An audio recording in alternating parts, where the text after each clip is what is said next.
ঘুম তো আমার ভাঙতেই চাইছিল না, তবে একজনের চা খাওয়ার আবদারে সকাল সকাল ঘুমটা ভাঙালাম। আর উঠে বিছানাটা করছি আর মায়ের কাছে বাবুকে দিয়ে এসছি।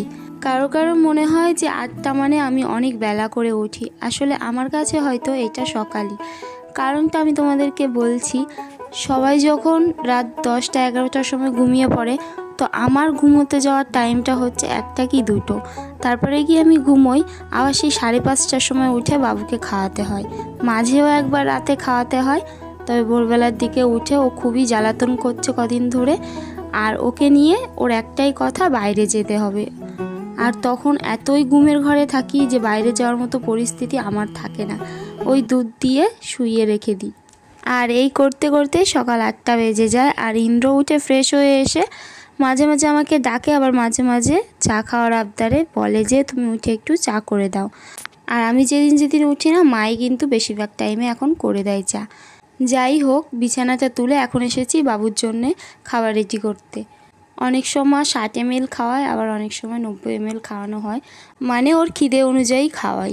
এমনটা নয় যে সব সময় একই পরিমাণে খাবার খাওয়ানো হয়, এক এক সময় এক এক পরিমাণে ও খাবার খায়। তো আর একটা কারণের জন্য আমি প্রথমে 60 ml গোলাই, মানে ও 90 mlও খাই প্রায়। তবে 60 ml গোলানোর কারণ হচ্ছে, যখন ও পটি করে দেয় তারপরে শাশুড়ি মা বলে যে এই খাবারটা, যে বাকি খাবারটা থেকে যায় সেই খাবারটা বাচ্চাকে না খাওয়াতে। মানে পটি করার পর যে খাবারটা থেকে যায় ওইটা খাওয়ালে নাকি বাচ্চার অসুবিধা হয়, মানে পেটের গন্ডগোল হয়। সেই কারণে প্রথমে অল্প করেই গোলানো হয়, যদি পটি করে দেয় তারপরে আবার ওইটা ফেলে দিয়ে নতুন করে আবার খাইয়ে দিই বাবুকে। ওকে যখন খাওয়াচ্ছিলাম না, ওর নাকটা ভীষণ ঘ্যার ঘ্যার করছিল, যার কারণে আমার মনে হচ্ছিল যে বোতল দিয়ে খেতে খেতে ওর হয়তো শ্বাস নিতে কষ্ট হবে, যার কারণে আগে আগে ওকে স্প্রেটা দিয়ে দিলাম 2 নাকে। আর ও না খাওয়ার সময় আমাকে দেখে ভীষণ হাসছিল আর কথা বলার চেষ্টা করছিল। আর আমার একটা জিনিস মনে হয় জানো তো, ও যদি কথা বলে সব থেকে কারোর সাথে বেশি, সেটা হচ্ছে আমি। মা বলে বলছি না, তবে এইটা আমি ওর সাথে থাকি বলে বুঝতে পারি।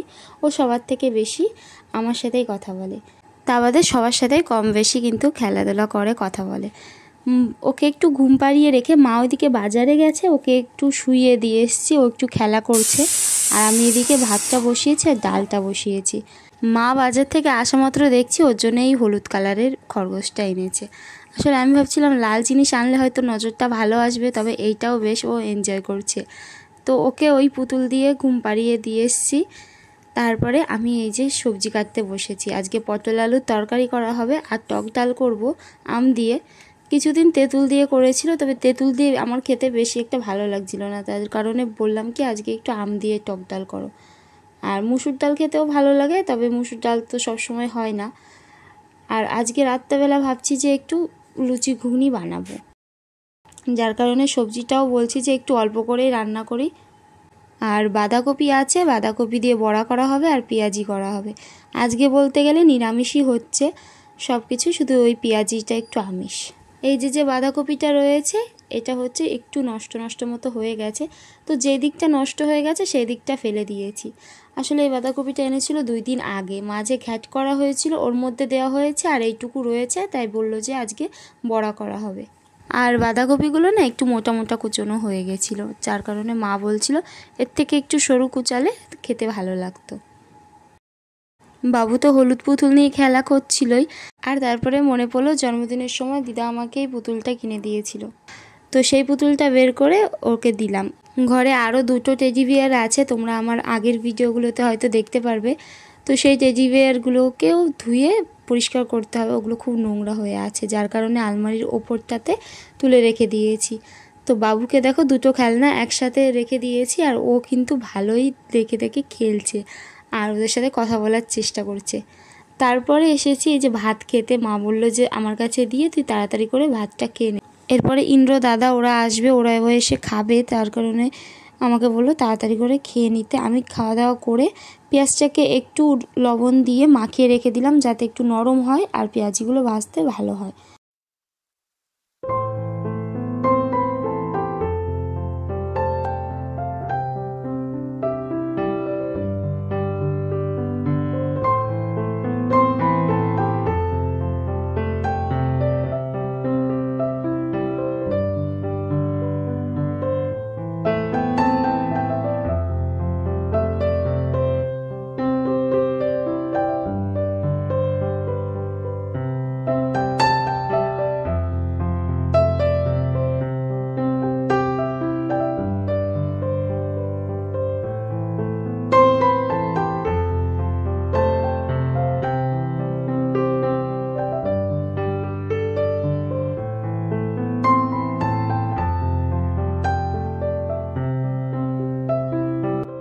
বাসনগুলো মাজার পর মা বলেছিল এই যে বা জামা কাপড়গুলো কেচে দিয়ে আসতে। তো এত কিছু করলাম, শুধু গ্যাসটা মোছা বাকি ছিল, সেইটুকু করে দিলাম। মানে মা বাবুকে ধরে আছে, তো এইটুকু করার জন্য আবার ডাক দেবো, তো গ্যাসটা মুছে একবারে যাব।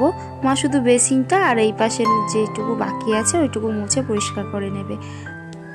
কদিন আগে দেয়ালে যে মোছামুছিগুলো করেছিলাম সেগুলো বিয়ের আগে আর একবার করতে হবে, তবে আমার করতে এবার একটু ভয় লাগছে। আসলে কয়দিন আগে আমার প্রচণ্ড পরিমাণে পেটে ব্যথা হয়েছিল, যার কারণে ডাক্তার বলেছে ভারী জিনিস না তুলতে, আর তার সাথে সাথে পেটে যেন টান না ধরে। তো ভাবছি যে কী দিয়ে কী করবো, সামনে বিয়ে, অনেক কাজবাজ পড়ে রয়েছে। তবে হয়তো আমি কিছুই সেরকম করতে পারবো না, তবে যেটুকু পারবো করার চেষ্টা করব।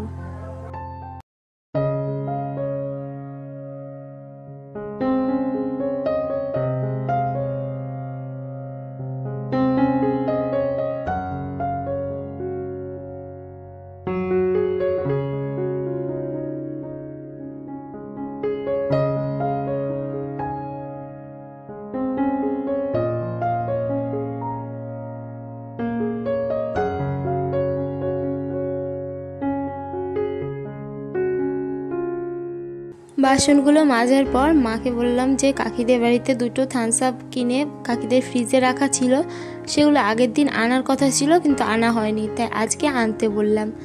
এখন একটা খাবো আর ওরা আসলে ওদেরকে আর একটা ভেঙে দেবো।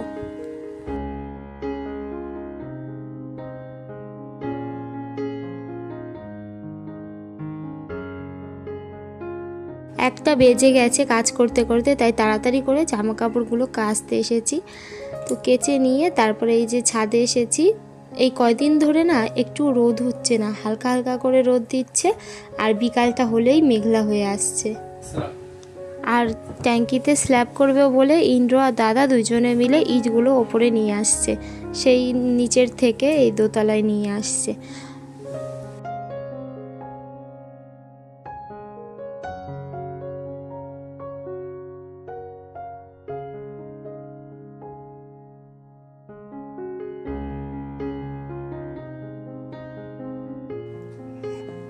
জামা কাপড়গুলো নেড়ে দিলাম, আর এখন যাব নিচে। নিচে বাবু দেখি কান্না করছে, মায়ের কোলে আছে। এই দুষ্টুর চোখে একটুও ঘুম নেই, একটুও ঘুম নেই, দেব পিঠের মধ্যে।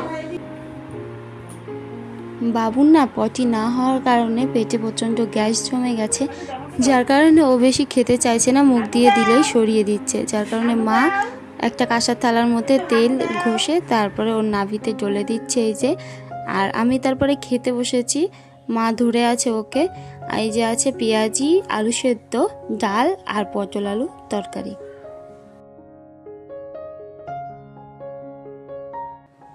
তো স্নান করে খাওয়া দাওয়া করে এইমাত্র ক্যামেরার সামনে আসার সুযোগ পেয়েছি, মানে কথা বলার তোমাদের সাথে। তো হ্যালো এভরিওয়ান, কেমন আছো তোমরা সবাই? সবাই অনেক ভালো আছো, আমি অনেক ভালো আছি। তো নতুন আরেকটি ভিডিও নিয়ে চলে এসেছি, আশা করছি এই ভিডিওটা তোমাদের ভালো লাগবে। তো চলো বন্ধুরা, আর পুরো ভিডিওটা দেখার অনুরোধ রইল। বিকালবেলাতে একটুও ঘুমানোর টাইম পাইনি, ভেবেছিলাম সন্ধ্যার পরে, এখন একটু বাবু ঘুমিয়েছে, এই টাইমটা ওর সাথে আমি একটু শুয়ে থাকবো। তবে ওই যে ঘুম আসছিল না একটা টাইমের পর গিয়ে, তারপর আর ঘুম আসতে চায় না। আর রাতে ভাতও বসাতে হবে, যার জন্য এসে চালটা ভিজিয়ে আমি দুধটা গরম করে নিয়েছি। আর আমাদের বাপের বাড়ির থেকে ইন্দ্র গেছিলো, তো মুরগির ডিম পাঠিয়েছে, সেইগুলো আর কি খুলে রাখছি। আজ 2-3 দিন হয়ে গেছে, এগুলো রাখাই হয় না। আসলে আমি জানতাম না, কালকে ইন্দ্র কথায় কথায় বলে ফেলেছে, আর আমি বলছিলাম যে আমি জানি না, যার কারণে আজকে তাড়াতাড়ি করে ডিমগুলো আগে খুলে রাখ, নয়তো এরপরে নষ্ট হয়ে যেতে পারে। ভাতটা বসিয়ে দিয়ে আর দুধটা গরম করা হয়ে গেছে, আর 4টে ডিম সেদ্ধ বসিয়েছি। এখন একটা খাবো, আর রাত্রেবেলা 3জনে 3টে খাবো, তাই বসিয়ে দিয়ে এসেছি, এখনও নামাইনি। আর আমার বাপের বাড়ি থেকে পেঁয়াজ দিয়েছিল, দাদু চাষ করেছিল, তো ইন্দ্র গেছিলো নেমন্তন্ন করতে বিয়ের জন্য, তো তখন পেঁয়াজ পাঠিয়ে দিয়েছিল, তো ঠাকুমাকে কটা পেঁয়াজ দিয়ে দিলাম রান্না করার জন্য। আর ওরা এখনও দোকান থেকে আসেনি, আজকে হচ্ছে দাদার বিয়ের পাড়ার যে নেমন্তন্নগুলো সেগুলো হচ্ছে, কিছুটা কমপ্লিট করা হয়ে গেছে, আর আত্মীয় স্বজনও কিছু কমপ্লিট হয়েছে নেমন্তন্ন করা। আর আমার বাপের বাড়ির তরফ থেকে যাদের নেমন্তন্ন করা কথা ছিল সবার হয়ে গেছে। এই যে বাবু ঘুমোচ্ছে। তো ওর হচ্ছে দুদিন ধরে পটি হচ্ছিল না, মানে কালকে দুবার করেছে, পটি বেশি করে হচ্ছিল, যার কারণে ওষুধ খাইয়েছি, আর ওষুধ খাইয়ে দেখছি আরও বিপদে পড়েছি। তো কালকে দুবার পটি করেছে, তাও আবার খুব টাইট। আর আজকে হচ্ছে সারাদিনে করেই নি। তারপরে শাশুড়ি মা কাঁসার থালায় তেল আর জল দিয়ে একটা ঘির মতো করে কি একটা বানালো, বানিয়ে যে তোমাদের দেখালাম, ওইটা দেওয়ার পরেই হয়তো এই কাজটা হয়েছে। সন্ধ্যা দিকে খাওয়ানোর পরে পটি করেছে, তারপরে এই যে রিল্যাক্সে ঘুমোচ্ছে, একটু দুধ খেয়ে তারপরে ঘুমিয়ে পড়েছে। আর সারাটা দিনে যদি একটু ঘুমোয় তাহলে কাজগুলো করা যায়, আর ঘুমোতে পারছে না। বাড়ির কেউই, মানে আমি আর শাশুড়ি মা যেহেতু থাকি বাড়িতে, তো কারোরই কাজ সেরকম এগোয় না। তো একজন ওকে ধরে, একজন কাজ শেষ করে, এইরকম হচ্ছে পরিস্থিতি হয়েছে। আর তো বন্ধুরা, ভিডিওটা আর লং করলাম না, সারাদিনে খাটাখাটির পর একটু ঘুমোতে টাইম পাইনি। এই যে যদি ভাত টাত করে টোরে একটু ঘুমানোর টাইম পাই তো ঘুমোবো, না হলে রাতে আবার। তো বন্ধুরা, ভিডিওটা এই পর্যন্ত। আশা করছি আমার ভিডিওটা তোমাদের ভালো লেগেছে। যদি ভালো লেগে থাকে লাইক কমেন্ট শেয়ার করে দিও, আমার চ্যানেলটিকে সাবস্ক্রাইব করে দিও। তো সবাইকে টাটা, সবাই ভালো থেকো, সুস্থ থেকো।